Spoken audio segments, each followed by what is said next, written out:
Lauren's POV. I heard the door open, and by the clean and citrus smell, I knew it was Darren. I didn't bother standing up to welcome him home. What was the use, when I knew very well that he wouldn't appreciate it, nor would he want me to? I was surprised that he came home. I rarely saw him nowadays, and when I did, he either ignored me, avoided me, or lashed out at me. He would at times stay away for days, that I would forget I have a husband. The ever-present pain in my heart is what constantly reminded me that I do have a mate that no longer wanted me. He throws some documents in front of me, and that's when I raise my head. "What are these?" I ask suspiciously, my eyes meeting his obsidian orbs. "Sign them. Those are separation papers. Since I never marked you, it was easy to get the elders to agree and approve our separation." He glared, almost as if just talking to me was ruining his day. Who would have thought him not marking me would one day be used against me? Marking was the only subject we ever argued about. He had always made excuses about it and kept postponing it. His refusal to mark me should have been a red flag. But I kept making up excuses for him, thinking he would do it once he was ready. I looked at him, surprised. Never had I thought he would go to such lengths, though. We have been together for 10 years. 10 good years. We had built a good life together, and now he wanted to destroy all of it in just a few months of her arrival back into our lives? "You can't be serious, Darren," I say sadly, my voice barely above a whisper. "I am. Now sign the goddamn papers." He snapped, his fist hitting the table, almost breaking it in half. His face is contorted in anger. I jump away, afraid, and since he was close, I collide with his body. This close to him, I can smell her perfume. I can see the lipstick stain on his neck. He must have come from her place. I am disgusted by his actions. That he would come to the house we turned into our home smelling like another woman. That he would blatantly disregard his vows and openly cheat on me with the same woman that broke him 10 years ago. The image of him making love to her, touching her like he used to touch me, refuses to leave my mind. Instead, it tears my already shredded heart. I step away from him and look at him defiantly. "I won't sign them." "Excuse me?" His eyes turn dangerously dark, and waves of anger roll from him. The hairs on the back of my neck stand on end. I rethink my decision, but then I decide to stand firm. I couldn't allow him to destroy what we've built. I was strong enough to fight for our family. "I said, I won't sign them," I hiss, glaring back at him. My heart may be broken, but I refuse to give up on him, to give up on our union. Miranda wasn't going to waltz back in and ruin everything I have built. I refuse to let that bitch win. "You'll sign them, or I swear on the moon goddess I'll fucking destroy you," he growls. "Do your worst, Darren. You can't break me any more than you already have." I stare at his handsome face, willing him to remember our love, to see past her deception and lies, to see the damage he was wreaking on my soul. But he doesn't, and I fear that just maybe he is already too far gone. "Oh, darling, that's where you're wrong. You have no idea how much more damage I can do." He turns around and stomps out of the kitchen. A few moments later, I hear him climbing the stairs, and I sag against the table. I let the tears that I had been holding back to freely fall. Where had I gone wrong? Had I done something that angered the moon goddess, and she was now punishing me? I just couldn't understand. I had been happy a few months ago, content with my life. I had a loving family, great friends, and my business was flourishing. I had even planned on getting pregnant again.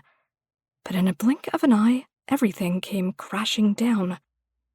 Miranda came back to our lives like an angry hurricane, leaving nothing but destruction in her wake.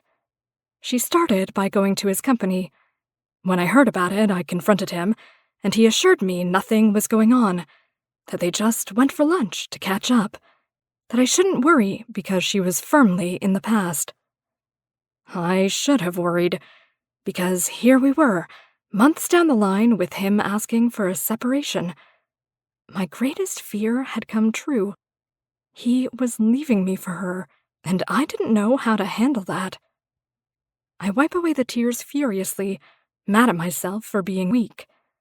I can't give in to weakness, because if I do, I'll lose all I held dear to my heart. It was around 9 o'clock, so I knew my daughter would be asleep. I tiptoe up the stairs and into her room. I sit on Crystal's small bed and run my finger through her soft locks. I inhale her scent, which calms me a little. I was too lost to realize that she wasn't fully asleep. Her bedside lamps turn on all of a sudden, and when she sees it's me, she screams. "Get out of my room! Get out! Daddy!" She yells at the top of her lungs, as if I was going to murder her. Darren burst through her door in seconds. He switches on the lights and scans for the intruder, only for his eyes to land on me. The worried look changes to murderous, and he stalks toward me. Crystal runs to her father and holds him tight. "Daddy, she scared me. I don't want her here. Make her leave," she mumbles into his pajama pants. Her whole body trembles as if she just met a monster and not her mother. It breaks my heart further that my own daughter no longer even refers to me as Mommy. These days, I've been relegated to just her, as if I were nothing but a servant. Darren's eyes turn soft as he looks at our daughter. Go to my room, honey. I'll be there in a few and then we can leave. That was the only thing we had in common nowadays. Our love for our daughter. A daughter who looked like the perfect mix of me and Darren. She has reddish-brown hair, the red coming from me, since I'm a redhead, the brown from her dad. She also has his obsidian eyes. "Are we going to Mommy Miranda? I love staying with her," she says, her voice brimming with glee. Her excitement to see Miranda breaks my heart a little more. That's what she calls Miranda. She stopped referring to me as her mother months ago. She hasn't spoken to me or let me near her in months. My own daughter prefers another woman over me. Just like Darren, Crystal now hates me and wants nothing to do with me. Yes? Now go so I can finish up here.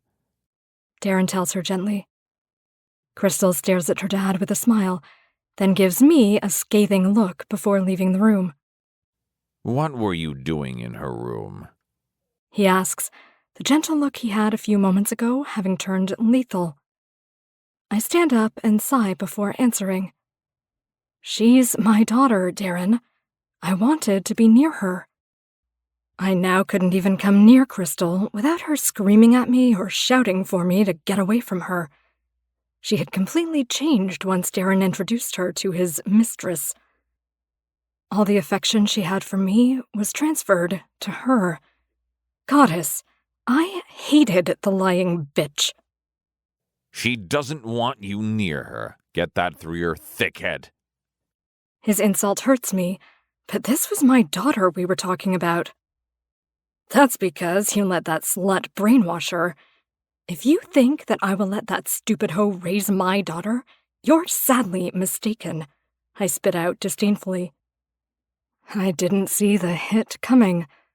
I was standing, glaring at him, and the next thing I knew, I was on the floor, my world spinning and my ears ringing from the impact. Let that be the last fucking time you speak like that about the woman I love. He snarled, his voice cold with anger. He looked at me in disgust before spitting on me. He left the room without even looking back. Minutes later, I heard them leave. I can't believe it. I sat there on the floor while tears ran down my face, my left cheek stinging. I knew it was going to bruise. How could he? He held me with those hands, wiped my tears with them, and caressed me with them. So how could he hit me? And all because of her.